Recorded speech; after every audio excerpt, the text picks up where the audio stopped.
आइए अगले टाइप की ओर चलते हैं। और अगला टाइप मोस्ट इम्पॉर्टेंट टाइप है। टाइप तो वैसे सब क्या है, इम्पॉर्टेंट है, लेकिन आगे जो टाइप मैं बताने जा रहा हूं इस समझने वाला बिल्कुल टाइप है, जिसमें हमको पता करना है गुणनखंडों की संख्या। ठीक है, तो आइए डायरेक्ट हम आपको लेके चलते हैं अपने क्वेश्चंस की ओर और क्वेश्चन के माध्यम से ही आपको समझाने का प्रयास करते हैं। प्रश्न कराए कि 4200 में गुणनखंडों की संख्या ज्ञात कीजिए। एक एक प्रश्न आता जाएगा और मैं आपको समझाने का प्रयास करता जाऊंगा। ठीक है, एक एक प्रश्न एक ही बार बता देंगे पूरा ना तो कन्फ्यूजन में फंस जाएंगे आप लोग। क्या पूछा है कि 4200 में गुणनखंडों की संख्या, कुछ मत कीजिएगा ना, आप 4200 का गुणनखंड निकाल लीजिएगा। कितना से कटेगा? 2 से। तो क्या कहेंगे आप यहाँ पे? 2100। फिर किससे कटेगा? 200 से। क्या कहेंगे आप? 1050। फिर 2 से कटेगा, आप क्या कहेंगे? 525। फिर किससे कटेगा? 3 से। तो 3 एकम 3 और 3 सत्ते 21, 3 पच्चीस 15। फिर किससे का कटेगा? तो 7 5 12 13, 5 से कटेगा, 5 से। तो कितने बार में? 5 3 15, 5 3 15 और 5 25 25। फिर किससे कटेगा? 5 से। 5 सत्ते 5 और लास्ट में किससे कटेगा? 7 से।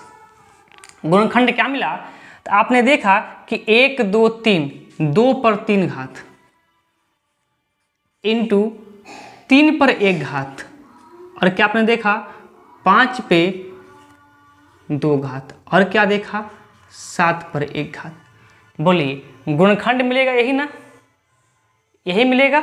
ठीक है, तो आपको क्या करना होता है कि जब आपसे क्या पूछा है, सभी गुणनखंडों की संख्या ज्ञात कीजिए। यहाँ सभी गुणनखंड पूछा है। इसमें 4 टाइप के प्रश्न पूछते हैं। यहाँ पूछा है सभी गुणनखंड। देखिए, एक बार सभी गुणनखंड आपसे पूछता है, उसके बाद से आपसे पूछ लेता है, जानते हैं क्या? सम गुणनखंड कितने हैं। फिर पूछ लेता है कि विषम गुणनखंड कितने हैं। फिर पूछ लेता है कि अभाज्य गुणनखंड कितने हैं। ऐसे प्रश्न पूछता है। तो जब सभी गुणनखंड की बात करता है ना, तो कुछ मत कीजिएगा, घात को देखिएगा। हमेशा घात पर ही निर्भर होता है, चाहे वो सम विषम अभाज्य कुछ भी पूछे, घात पे। सभी में क्या करते हैं कि यहाँ 3 घात है ना, तो इसमें 1 जोड़ दीजिए। कितना होगा? 4। मल्टीप्लाई कर दीजिएगा, 1 घात है, यहाँ 1 है ना, तो 2 1 जोड़ दीजिएगा, 2 हो जाएगा। यहाँ 2 है ना, तो 1 जोड़ दीजिएगा, 3 हो जाएगा। यहाँ 1 है ना, इसमें 1 जोड़ दीजिएगा, 2 हो जाएगा। इसी को मल्टीप्लाई कर लीजिएगा, यही आपका आंसर होगा। देखिए 4 दूना 8, 8 3 के 24, 24 दूना 48। टोटल गुणनखंडों की संख्या कितनी हो जाएगी?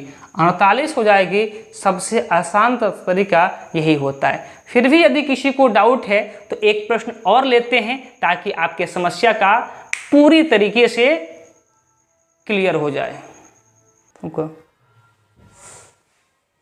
अगला प्रश्न देखिएगा, कह रहा है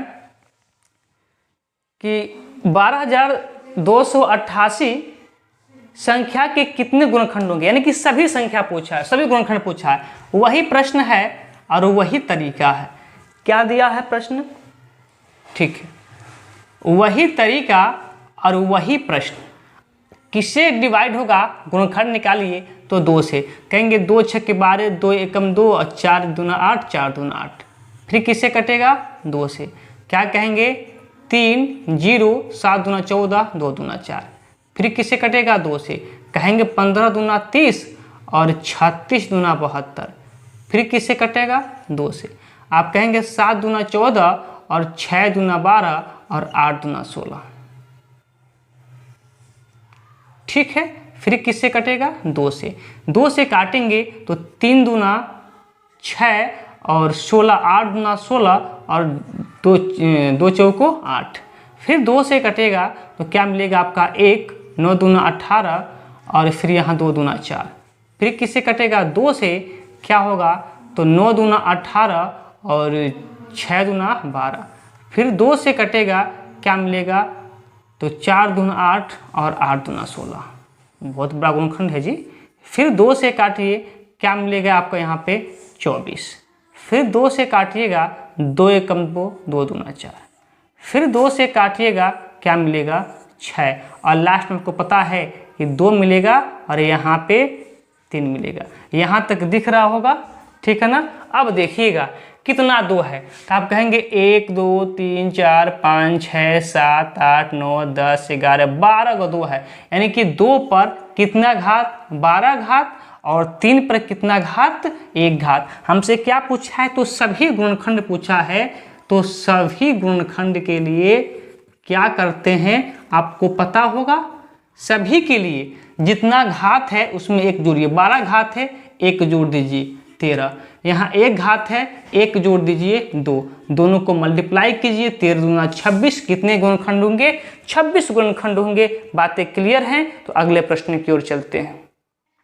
अगला प्रश्न देखिएगा, प्रश्न कह रहा है कि 120 के विषम और सम भाजकों की कुल संख्या क्रमशः कितनी है। किसकी बात हो रही है, अब देखिए सम विषम की बात हो गई, ठीक है, ध्यान से समझिएगा सम विषम।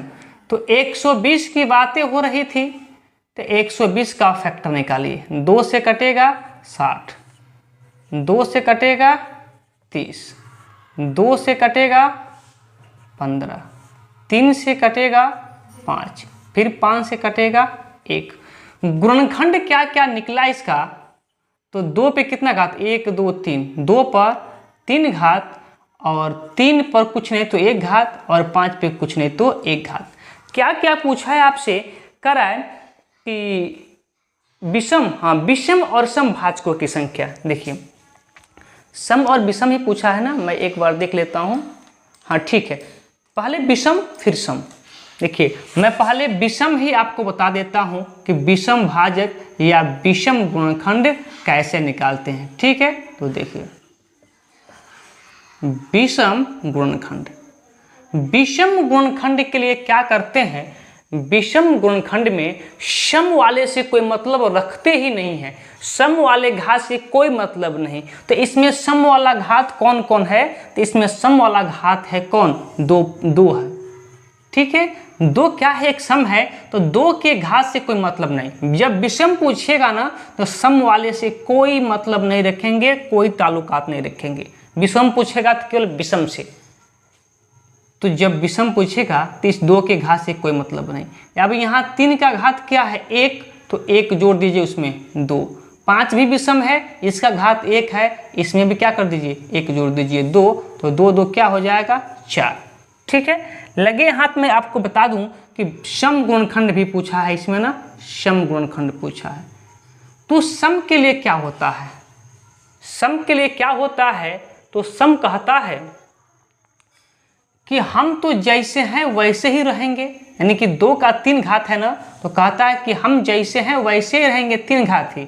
लेकिन विषम वाला हमारे में आके जुटेगा तो 1 1 लेके आएगा, तो 3 पर 1 घात है, तो जब ये आएगा तो 1 जोड़ दीजिए घात में 2 हो जाएगा। फिर 5 वाला घात 1 है, तो आएगा तो 1 में फिर 1 जोड़ दीजिए, क्या हो जाएगा 2 हो जाएगा। मल्टीप्लाई कीजिए, 3 दूना 6, 6 दूना 12, तो विषम वाला 4 और सम वाला 12 कहाँ पर लिखा है, तो ऑप्शन नंबर सी पे, तो ऑप्शन नंबर सी आपका सही उत्तर हो जाएगा। आप 3 चीज जान गए, क्या क्या, कि सभी गुणनखंडों की संख्या निकालना और विषम गुणनखंडों की संख्या निकालना और सम गुणनखंडों की संख्या निकालना। तो आइए इसी वीडियो में मैं आपको अभाज्य गुणनखंडों की संख्या निकालना भी मैं सिखा देता हूं। देखिए अब पढ़ेंगे अभाज्य गुणनखंडों की संख्या ज्ञात करना है। कितना आसान सा प्रश्न है। प्रश्न कह रहा है कि 8 पे घात दिया है 10, 8 पे घात दिया है 10, ऊपर लिख रहा होगा, ठीक है। तो चलिए 8 पे घात कितना है 10, इसके बाद से क्या दिया है 9 पर दिया है 7 घात, 9 पर दिया है 7 घात, और क्या दिया है 7 पे दिया है 8 घात, 7 पे दिया है 8 घात। ध्यान दीजिएगा अभाज्य गुणनखंडों की संख्या में क्या किया जाता है कि पहले जो यहाँ संख्या दिख रहा है ना, आधार, जो आधार दिख रहा है कि वो अभाज्य संख्या ही होना चाहिए। जो यहाँ पे आपको दिख रहा है क्या, आधार, आधार बेस क्या होना चाहिए, अभाज्य संख्या ही होना चाहिए। तो क्या 8 आपका अभाज्य है, आप कहेंगे ना ना अभाज्य नहीं है। क्या 9 अभाज्य है, तो कहेंगे नहीं अभाज्य है। 7 अभाज्य है, तो कहेंगे हाँ 7 बिल्कुल क्या है, अभाज्य है। तो इसको यदि हम अभाज्य संख्या के रूप में तोड़ें 8 को, तो लिख सकते हैं 2 पर 3 घात, और इस पे पहले से कितना है, 10 घात है। 9 को लिख सकते हैं 3 पर 2 घात, और इस पे 7 घात। 3 भी क्या है, अभाज्य संख्या, और 7 पे क्या हो गया, 8 घात तो दिया ही। देखिए 2 भी अभाज्य हो गया, 3 भी अभाज्य हो गया, 7 भी अभाज्य हो गया। लेकिन जब घातों का घात होता है ना, तो घातों का आपस में मल्टीप्लाई हो जाता है। तो 2 पे कितना हो जाएगा, 10 तियां 30 घात, इंटू 3 पे कितना हो जाएगा, 7 दूना 14 घात, इंटू 7 पे कितना हो जाएगा, 8 घात। क्या पूछा है कि अभाज्य गुणनखंड, अभाज्य गुणनखंड के केस में क्या किया जाता है, अभाज्य गुणनखंड कुछ नहीं किया जाता है, जितना घात दिया है ना उसी को जोड़ लीजिए। पहला घात 30 है, उसके बाद से 14 है, फिर 8 है, इसी को जोड़ लीजिए। 8 4 12 के 2 कैरी 1, 3 1 4 1 कैरी कितना, 5। 52 अभाज्य गुणनखंड होंगे। कहीं दिया है ऑप्शन में, तो ऑप्शन नंबर कहाँ दिया आपका, 52, ऑप्शन नंबर सी पर दिया है, यही आपका सही उत्तर हो जाएगा। ठीक है ना। आइए अभाज्य संख्या वाला एक और प्रश्न देखते हैं।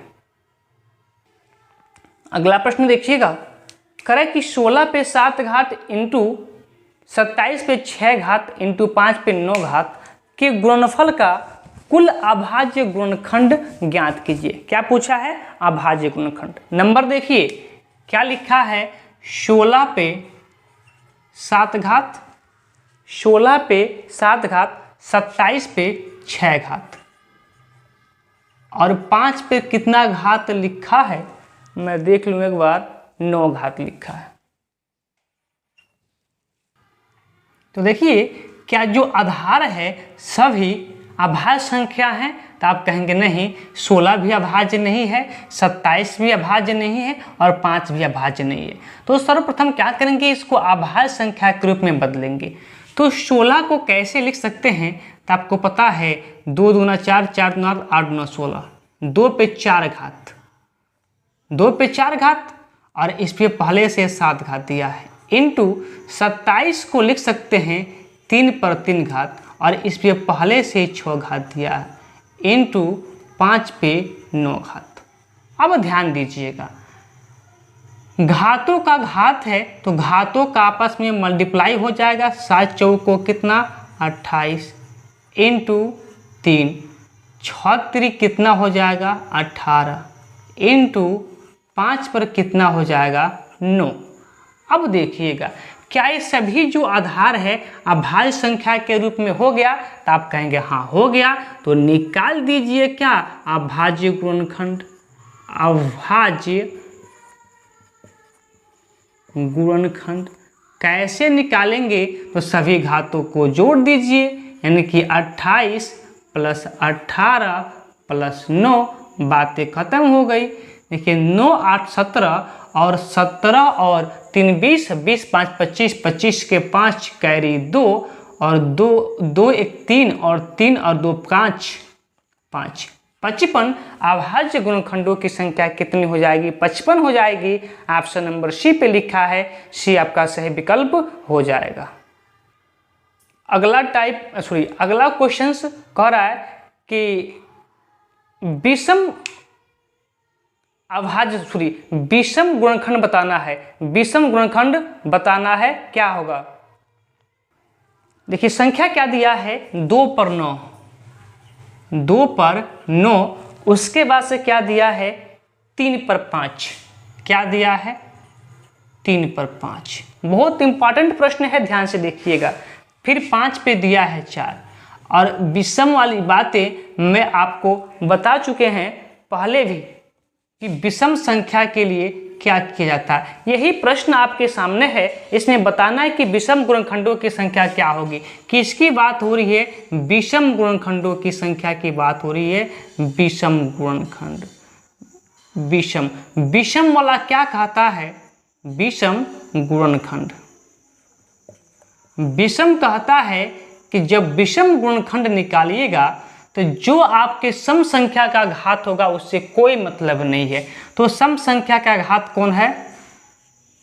जो 2 है सम संख्या है, इसका घात 9, इससे कोई मतलब है ही नहीं, क्योंकि क्या पूछा जा रहा है? विषम गुणनखंड। बाकी जो विषम संख्या है उसके घातों में 1 जोड़ दीजिए। 5 है तो 6 लिखिए मल्टीप्लाई, 4 है तो 5 लिखिए मल्टीप्लाई, 6 है तो 7 लिखिए। 6 पचे 30 और 7 त्रिक 21, कितना? 210। तो विषम गुणनखंडों की संख्या कितनी हो जाएगी? 210 हो जाएगी। ऑप्शन नंबर सी पे लिखा है, ऑप्शन नंबर सी आपका सही विकल्प हो जाएगा। ठीक है, चलिए चलते हैं अपने अगले टाइप की ओर। टाइप नंबर आपका 10 होगा।